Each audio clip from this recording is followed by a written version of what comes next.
Welcome to the NuBn Spiritual Warriors Astrology Podcast. My spiritual essence is Walamu Mudada. And this podcast is provided for those who are seeking wisdom on their journey from darkness into the light.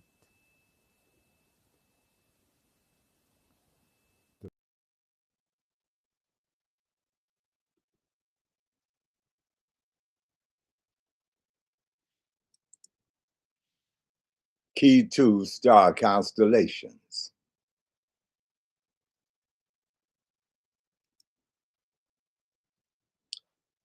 In learning the language of astrology,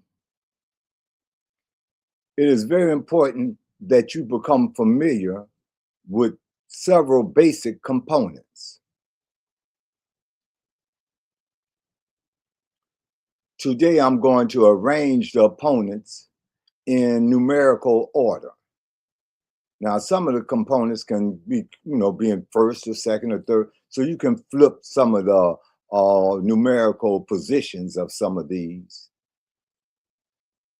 But they are essential parts of the language of astrology. I like to begin with the planetary symbols. And as you see, number one, planetary symbols. It's important that you recognize these symbols because they provide a host of information. The same thing with the astrological signs. By recognizing these signs and the information that goes with it, it opens up another world for you.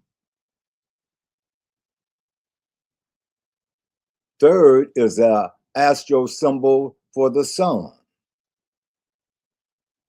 Now, the sun is one of the major, say, planets that a person learns when they're first getting into astrology.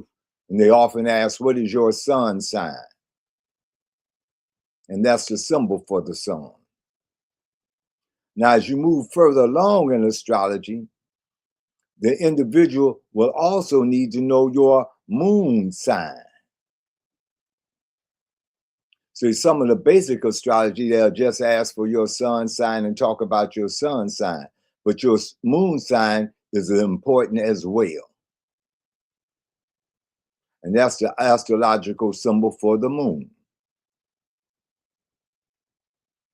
Moving further along in your understanding is the astro houses.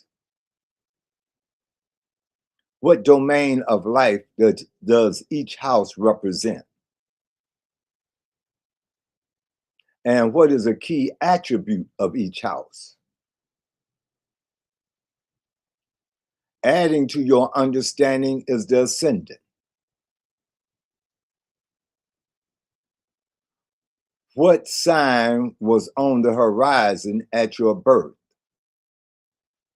Because that sign that's on the horizon will determine the signs that's in the second house, third house, fourth house, and so on. Say, for example, if Libra is your ascendant, then that second house that follows Libra will most likely be Scorpio. And on and on and on. See, so that's why the ascendant is important, because it indicates the, say, processions of the other signs, as well as it tells about your personality or your characteristics, your physical makeup. All of that is connected to the ascendant. Number 7 is aspects. The aspects indicate what form of communication is going on between planets. What are they talking about? What information are they sharing? What is the nature of the journey that you're on? And also, what phase are you in as it relates to that journey? We're going to get more into that in just a moment. The moon nodes. The south node relates to a previous lifetime, previous experience. The north node relates to this present lifetime. Where are you going? What should you be doing? And what should you be about as far as it is in terms of mastery? The astro patterns help you get a quick read on any chart that you're looking at. Say for example, if it is a seesaw pattern, that lets you know that the person in this lifetime is working with balancing energy. And that's a key theme in their life.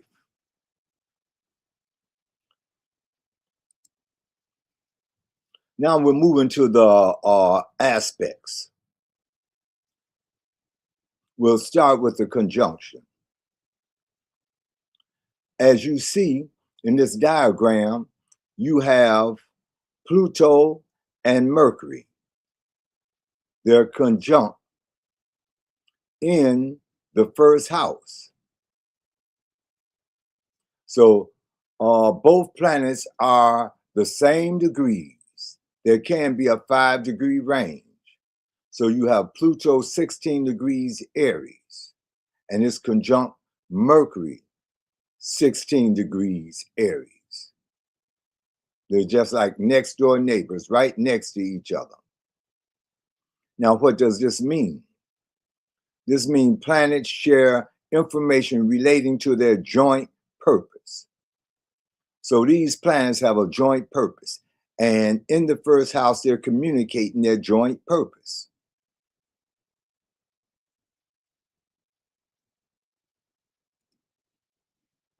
Moving, and pay close attention to the diagram as well.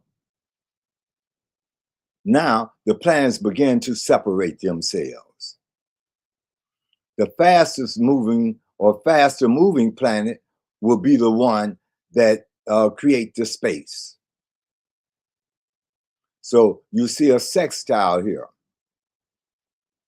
Planets are 60 degrees apart.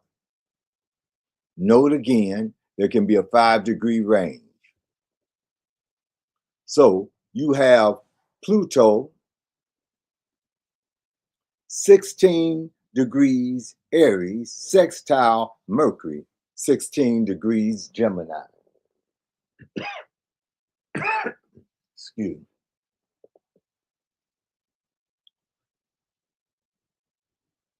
Take a look at the position of the planets on the chart.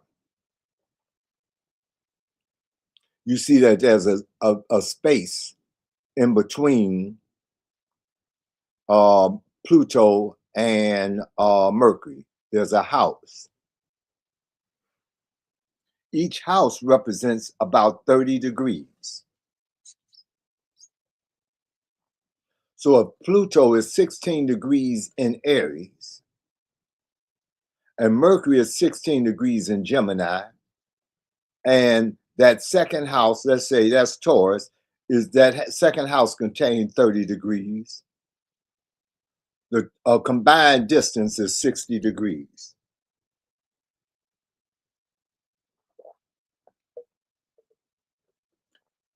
Planets are communicating their shared understanding. So both Pluto and Mercury have a shared understanding that they're communicating about. With Pluto, it's communicating that understanding from, is in the house of Aries. So it's communicating that understanding from an Aries perspective. Mercury is in the house of Gemini, so it's communicating that understanding from a Gemini perspective. But they're all focused on a shared understanding, a shared theme. Now we move to a square. Again, pay attention to the position of the planets in the chart. Square planets are 90 degrees apart. Note there can be a 5-degree range.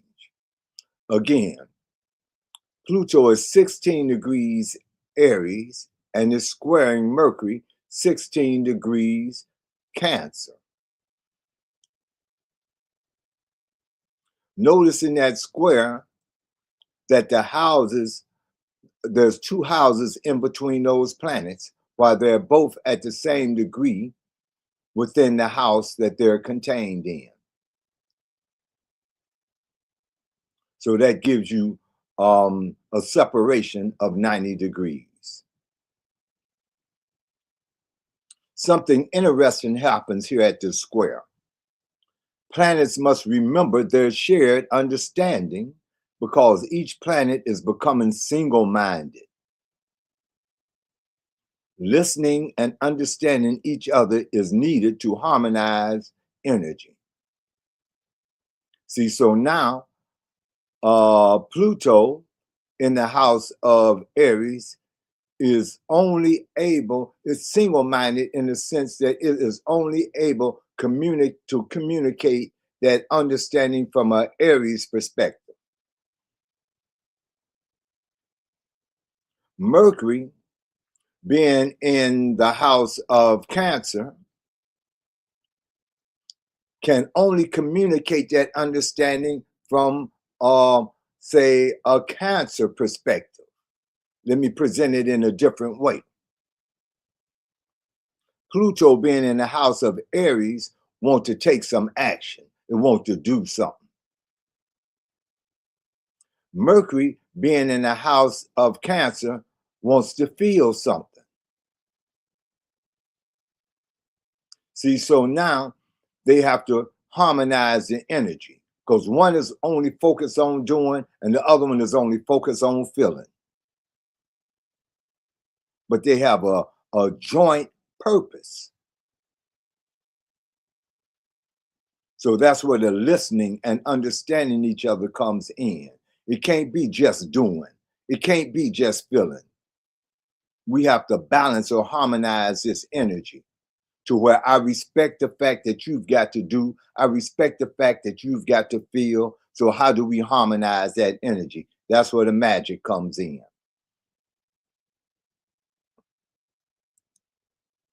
Trine.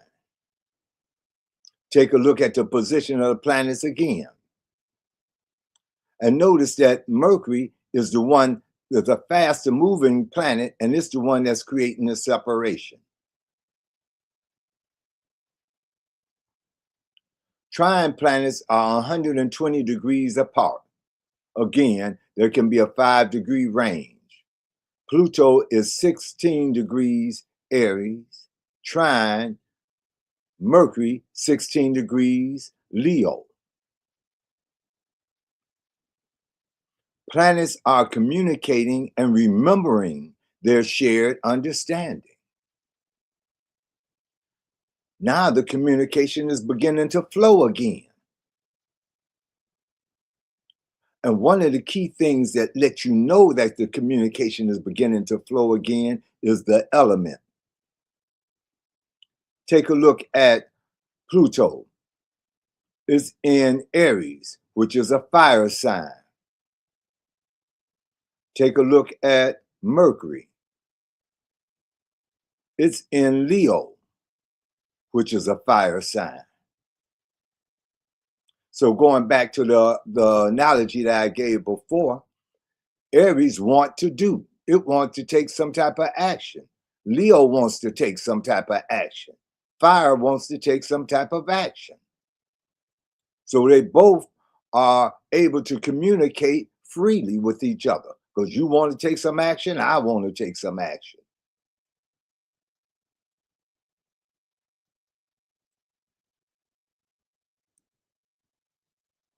Opposition. Planets are 180 degrees apart. There can be a 5-degree range. Now, some astrologers use a larger range and some astrologers use a tighter range. I prefer 5 degrees. Again, take a look at the chart. You've got Pluto again in Aries, and you've got Mercury in Gemini, not Gemini, but in Libra, on the opposite side of the chart. That's an opposition. Pluto is 16 degrees Aries, and its opposite, Mercury, 16 degrees Libra. They're on opposite ends of the charts. Planets must remember their shared understanding because each planet is becoming single-minded. Listening and understanding each other is needed to harmonize the energy. Again, they're becoming single-minded. You can look at it from the perspective that one is operating in daytime and one is operating in nighttime. See, they're in the furthest away from each other that they can possibly be. So listening and understanding each other is needed to harmonize energy. Also, there has to be a sense that I need to harmonize this energy. A lot of times, we talk about doing the light work, but you also have to do the shadow work. See, you have to go into that closet and clean that closet out. See, so that shadow work is like doing the work that's unseen, and that light work is doing the work that's seen. Now, some people prefer just doing the work that's seen, the visible type of work, the work that others can see, the work that you can share with others. But you got to be able to go to that opposite side to harmonize that energy, to go into that closet and pull out those skeletons, things that you don't want people to see. You've got to work with that energy too. So the opposition provides the impetus to work with that energy.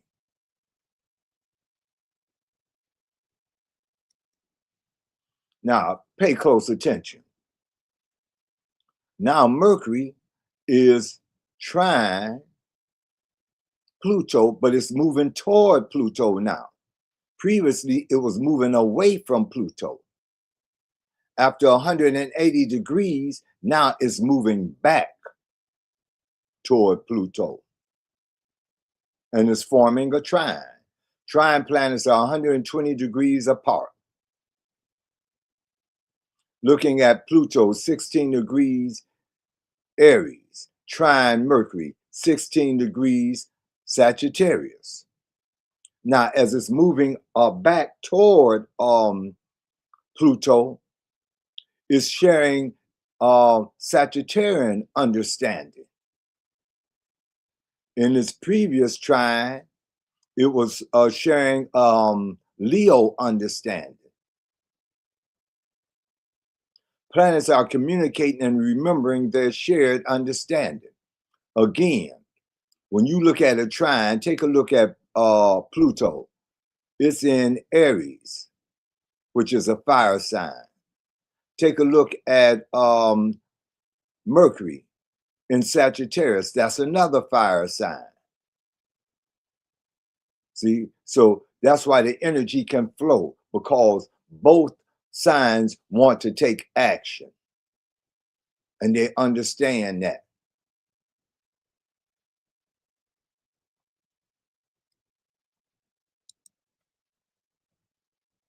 Now, again, take a closer look at your chart.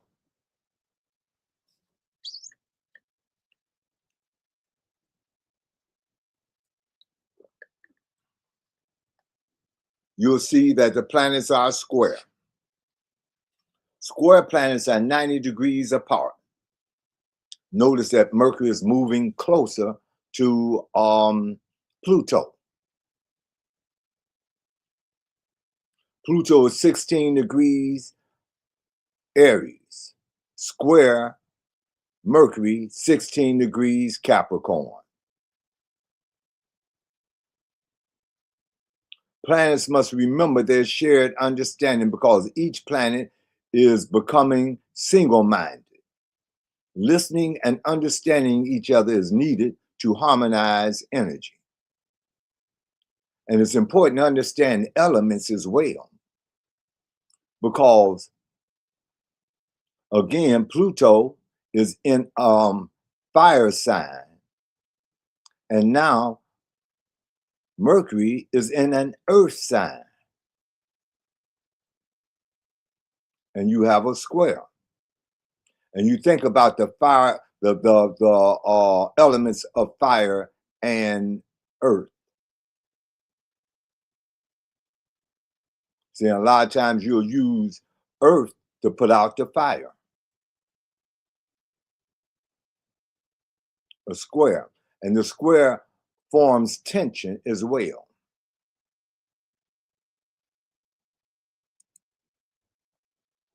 Now we're moving back towards the sextile. And looking at the chart, you can see Mercury approaching Pluto again. But this time with the Aquarian understanding. Pluto is 16 degrees Aries, sextile Mercury, 16 degrees Aquarius.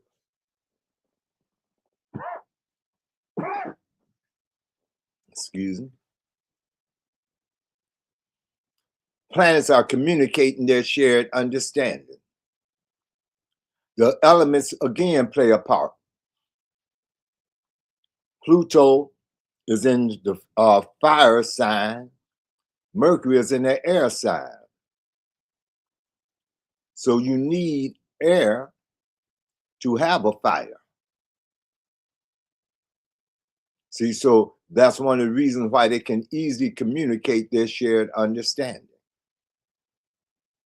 Because fire and air can flow together. And that's at the right balance. Because too much air can blow the fire out. That's when the fire and the air are in opposition. Say, for example, when like Gemini being an air sign and Sagittarius being a fire sign. Well, you have to harmonize any planet in those signs, because you might have too much of one or the other. But when they're in a position of sextile, or when they're close to each other, you got a right balance of fire and air. Now, we're back to the conjunction. Both planets are the same degrees, but notice what house they're in now. Pluto is 16 degrees Taurus, conjunct Mercury, 16 degrees Taurus. They have completed the original journey. Now they're embarking on another journey. The planets share information relating to their joint purpose. This time, the journey will be different. So the task at hand when they were in the first house or in Aries is different from the task at hand when the journey begins in Taurus. And Mercury will begin, again, the faster moving planet will separate itself. And by the time it comes back around, Pluto will most likely be in Gemini. And when they conjunct Gemini, now they're on another mission. Now, this is, say, a basic movement of the planets. Now, if you can imagine various planets moving, coming from their conjunction, separating, and you can imagine certain planets moving faster and other planets moving slower, then there's a vast combination of energy that can occur in a planet, in a chart. That's where those patterns come into play. where I talked about those astrological patterns, like the seesaw pattern, the bowl, the bucket. That's when those patterns come into play.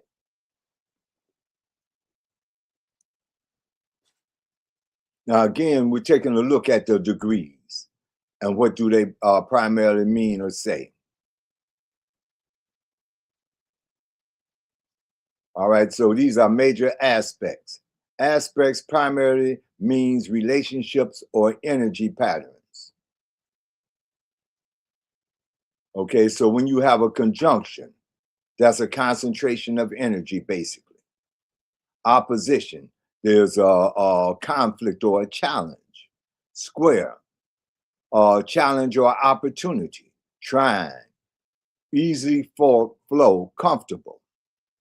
Sextile, the can-do energy, which motivates you. This is where I mentioned about the elements coming into play as well. Look at the elements in red, or the signs that's in red.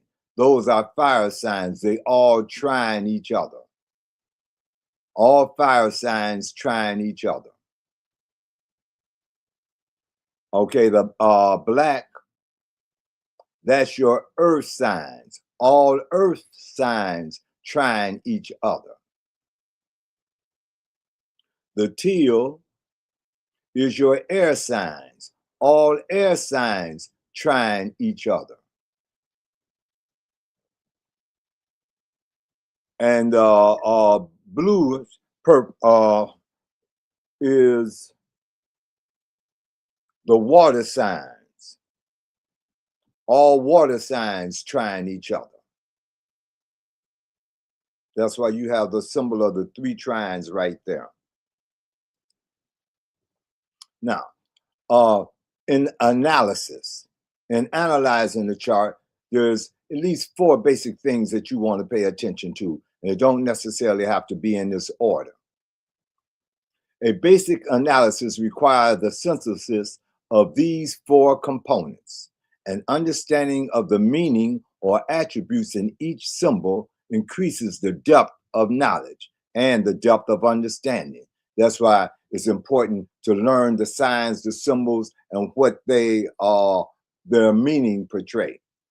In some cases, a basic analysis can be done with any combination of the two. It's according to what, how deep you want that analysis to go.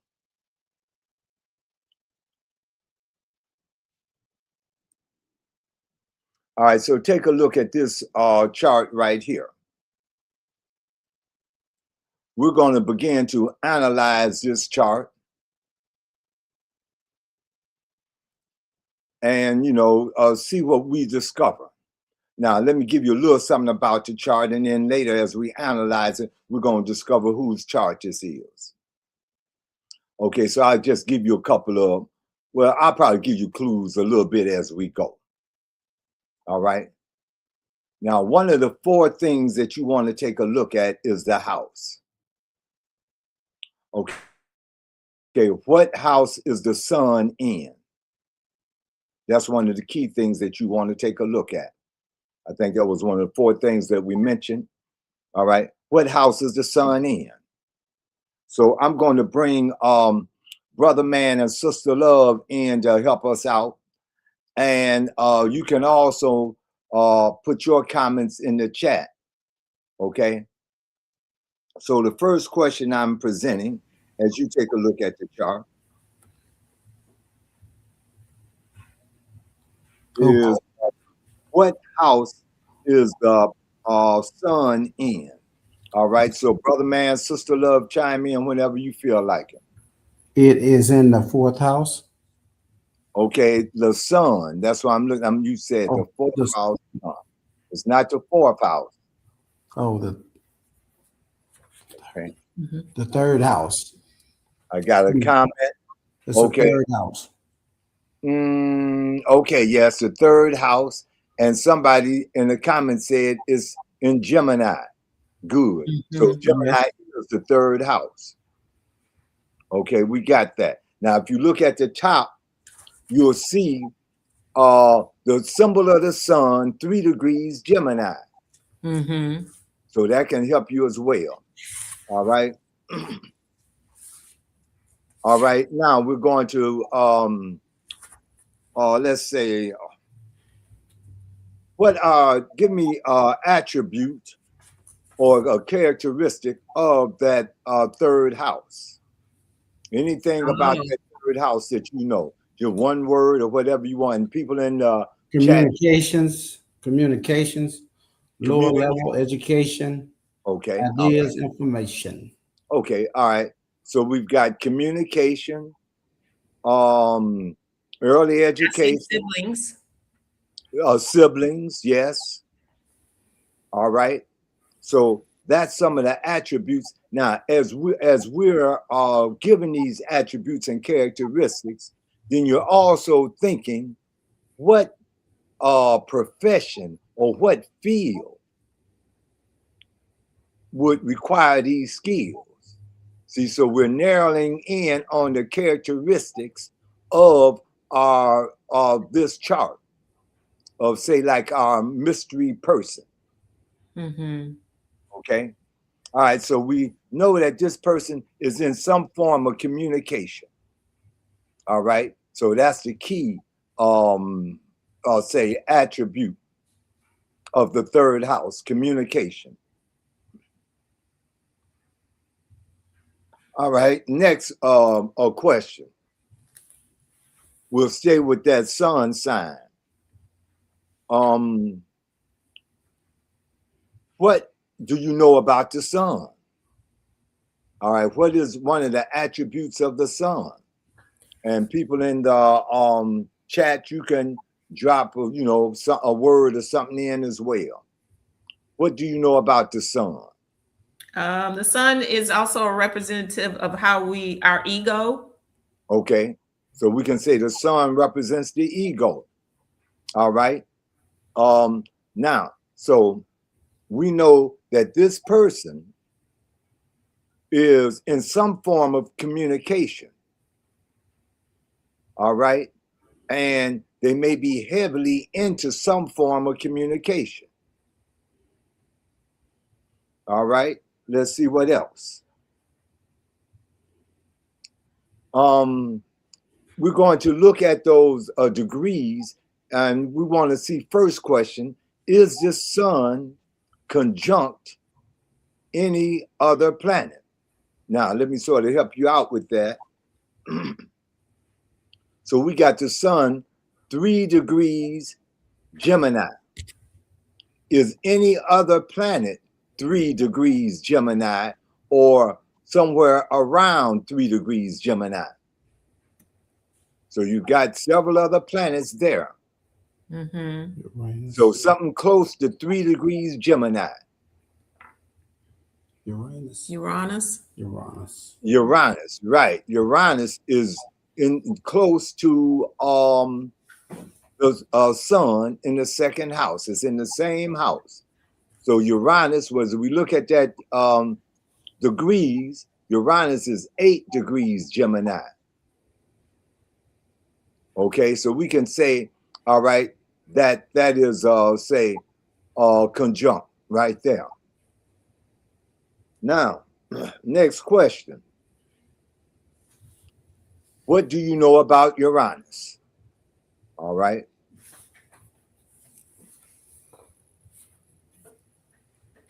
What do you know about Uranus? I would say one word from Uranus would be innovation. Innovation, right. Innovation. Anybody else can chime in from the chat. Innovation. Uranus is known for innovation. Uranus is known for change. Yeah, certain changes. Sudden changes. All right. Now, we're not going to do the whole chart or everything, but with just that little bit of information, you know, it speaks directly to our mystery person or our mystery chart. Now, I think I know who it is. okay, all right. Now, I'm gonna give you a clue to bring you closer. I'm gonna put you in that person's profession, and then see if you can with just this little bit of information. Now, if we had went through the other chart, the entire chart, looking at other aspects, it would tell us more. Looking at other planets in certain houses, it would tell us more. Okay, but with that little information, you will be able to get a good understanding of the mystery chart. Okay, now this person is a singer. They sing. That's their profession. All right. Now, Never mind. I don't know who it is. you take your time. Take your time. You'll be able to see it. Sometimes I will give you the person, who the person is, and then you tell me how the information that we just shared fits that person. So that's what I'm going to do this time. I'm going to tell you who the person is. Then you explain to me, in a couple of words, or share in a couple of words, how what we just talked about, we don't have to go no further, fits the characteristics or personality of that particular singer. All right, here we go. So we're going to flip it this time. You don't have to know who the person is. I'm going to tell you. What I want you to share is how does what we talked about so far connects to that person. All right, here we go. The mystery person, mystery chart is Patti LaBelle. Oh, I didn't know she was a Gemini. Patti LaBelle. Now, based upon what we've talked about already, and anybody in the chat can chime in, how does this fit Patti LaBelle? I go, well, with the sun sign being ego, one thing about Miss Patty is she's kind of flashy on stage, you know, she fans her arms and she does her thing like she about to fly sometimes. That's that sun sign. Okay, hold it right there. Now, to add to what you just said, more evidence to what you just said, then you can take a look at her Jupiter, which is in Leo. Which is flashy, showy, like you said. You can look at her Mars, that's in Leo. Look at her North Node, that's in Leo. So she's a definitely, like you said, she's an entertainer that's going to let you know she's on stage. See? All right, what else?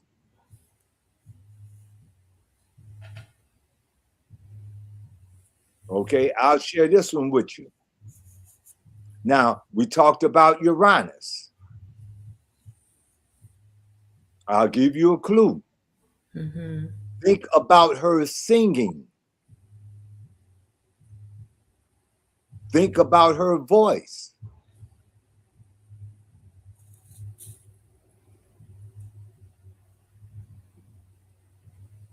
I was thinking more like her costumes. Yeah, but that's that's the innovation. Innovation. Remember you said innovation? Yes. That's the innovation. You said innovation. That's the innovation. Now, taking a look at, say, her singing. All right? When you take a look at her singing, then you see that she hits different pitches and different ranges. See, so she can change, she can be singing at one pitch or one range and jump immediately to another. That's that sudden and unexpected change that Brother Man was talking about. Mm-hmm. See, so now, your assignment, later sometime today, listen to Patti LaBelle. Particularly, one of the songs I like to listen to by is She Got a New Attitude. Okay? Mhm. So listen to any of Patti LaBelle's songs and see if you can pull out some of the things that we just mentioned and that you see in her chart. Okay, so we're going to move toward closing, unless there's questions, comments, or concerns.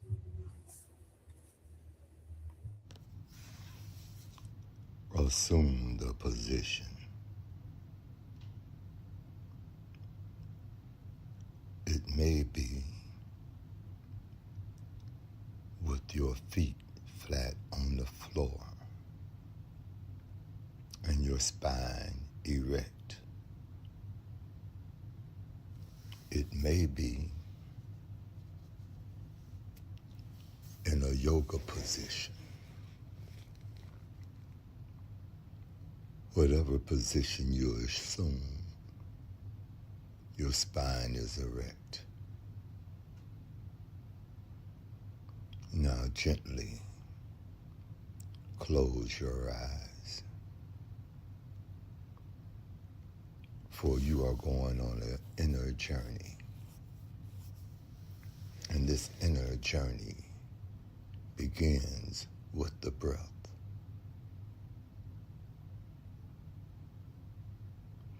So as you inhale, earth energy comes up through the center of your feet, through the center of your body, to the top of your head.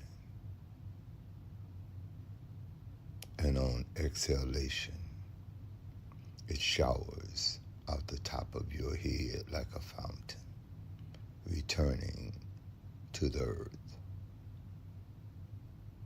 Again, on inhalation, earth energy comes up through the center of your feet, through the center of your body to the top of your head. And on exhalation, this energy showers out the top of your head like a fountain.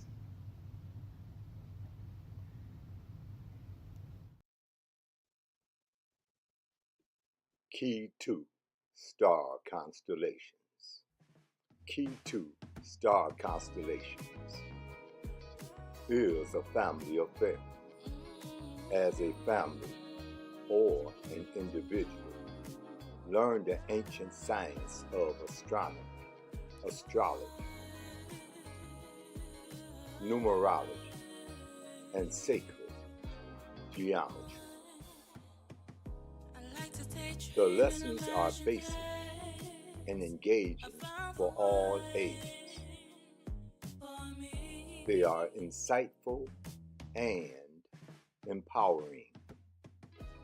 Key 2, Star Constellations.